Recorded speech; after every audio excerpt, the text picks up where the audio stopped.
Lahat po ba nung kamag-anak ninyo ay may kaugnayan sa droga? Sa inyo, Tay, sa iyo, Tay, meron bang kaugnayan ang iyong anak sa droga? Wala pong chairman. At ang pamilya ko po sa aming lugar ay wala po kaming kaano naman droga, sugal, sa iba't ibang bisyo. Kahit na po sa dami ng anak ko, binigyan ko sila ng pagkakataon na isang magandang dignidad, karangalan, para mabuhay, makapagtapos po yung 13. Yung pang 13, yung pa po ang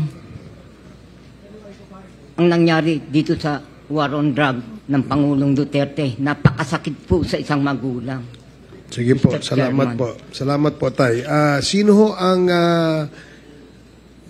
kamag-anak ng biktima?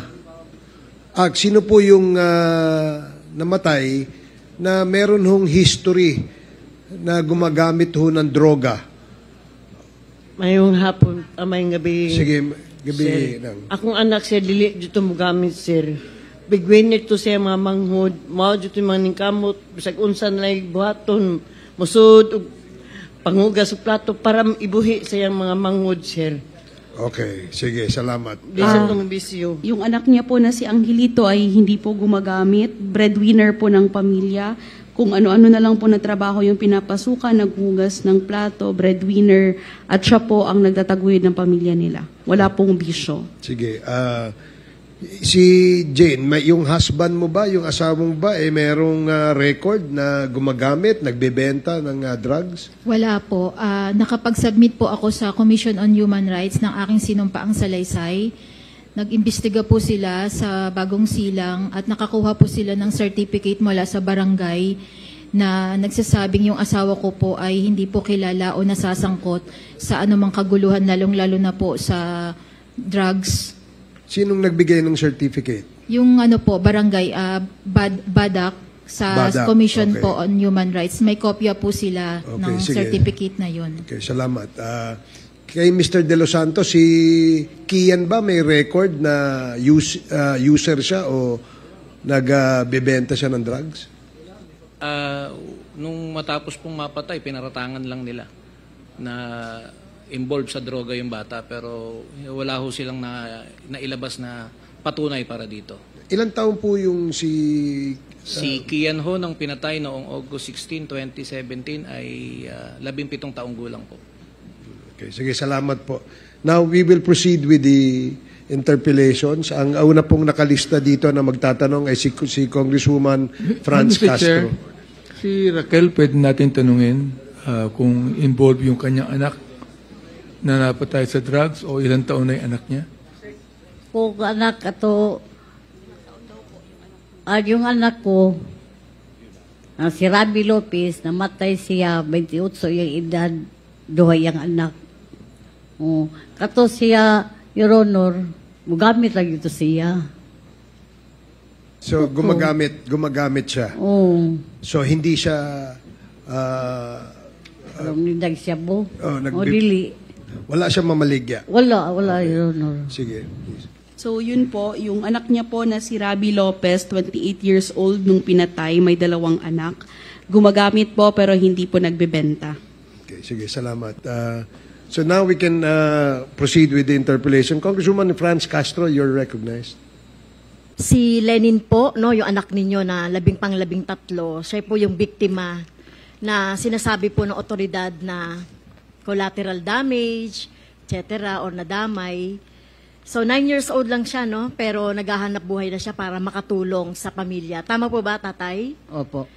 Yes. So Okay. sinasabi niyo po na si Lenin ay noong kinukuha niyo po sa morgue yung kanyang bangkay, ay may mga pulis na nagpapirma sa inyo ng death certificate na ang nakalagay sa pagkamatay niya ay bronchopneumonia. Tama po? Doon po sa morgue, Mr. Chairman, pinamili pa po ako noon. Pinamili ako kung ipapa-autopsy ko yung anak kong si Lenin. Okay. Ngayon, sabi ko, hindi ko na pa-autopsy yan. Bakit? Doon pa lang sa punerarya, ang tindi ng bayad. May kontrata ka na, 16,000.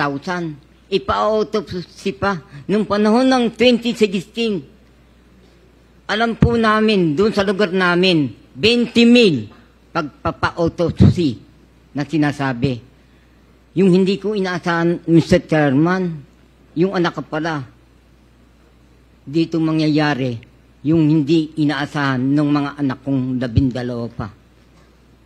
Okay. Ang bigat po. Okay. So, tatay, pumirma ba kayo ng Yun po yung naging kon po dun sa kung bakit kami napapirma doon sa Weaver eh. Sila na daw po ang bahala. Kung ano man po ilalagay doon sa... Sino pong sila? Yung punerarya, yung punerarya po. Kung ano po ilalagay doon sa... Ano po yung puneraryang yon? Yung 3 lights po. Ha po? 3 lights. 3 lights. So, pinapirma kayo na ang kinamatay ni Lenin ay bronchopneumonia. So, tinutulan niyo po ito, di ba, tatay? Tinutulan na po namin after namin mailibing si Lenin. Kasi hindi po namin maililibing yun. Kung hindi kami pipirma dun sa sa waiver. Opo. At saka walang death certificate. Hindi siya maililibing si Lenin. So Opo. after that po, ano po yung nangyari? Hindi po ba nagsampa kayo ng kaso? After nung pangyayaring yun, nagsampa po kami ng kaso. Kanya nga lang po, nahirapan po kami sa pagkuha ng mga ilang supporting documents. Isa po yun sa dagdag na pinasa ng problema namin. So ano po nangyari sa kaso na basura? Yung kaso po, pagkatapos po namin makalap yung mga supporting documents, kasi hindi naman po tatanggapin doon sa husgado yung kung di ka kompleto ng dokumento eh. Opo. Ganun po. Kasi sinubukan po namin na i-file yung police report. Opo. Medical report dyan sa Tala. Ano po siya, gunshot. Doon naman po sa police report, andito po sa dala-dala ko po yung mga dokumento. Alleged gunshot din po yung report ng mga pulis. Ngayon, sa bahagi po nung ko namin na ipagpatuloy na iyan ito sa husgado rito sa Caloocan. Ngayon, hiningan po kami na kinakailangan daw na na ipatabloid yung aming hinihingi na doon sa doon sa death certificate bago tanggapin yung aming complaint doon sa local register. Ay, so sa korte po, ano po yung nangyari doon sa korte? Nakapagpasa naman po kayo ng mga documents, di po ba? Yung mga medico-legal at iba pang mga documents. Opo, Mr. Chairman. So, yun po yung parang, parang ebidensya.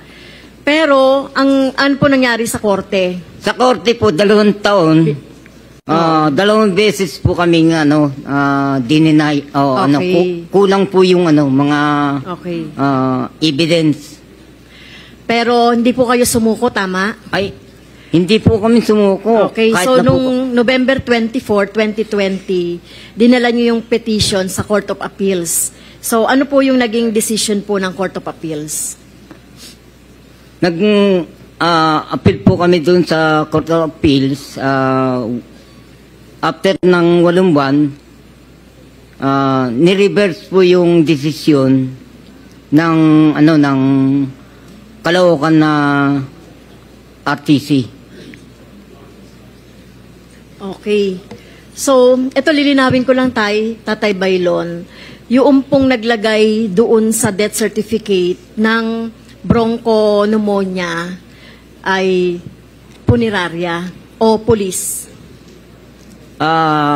Isang doktor po ng punerarya na nilalapitan nila.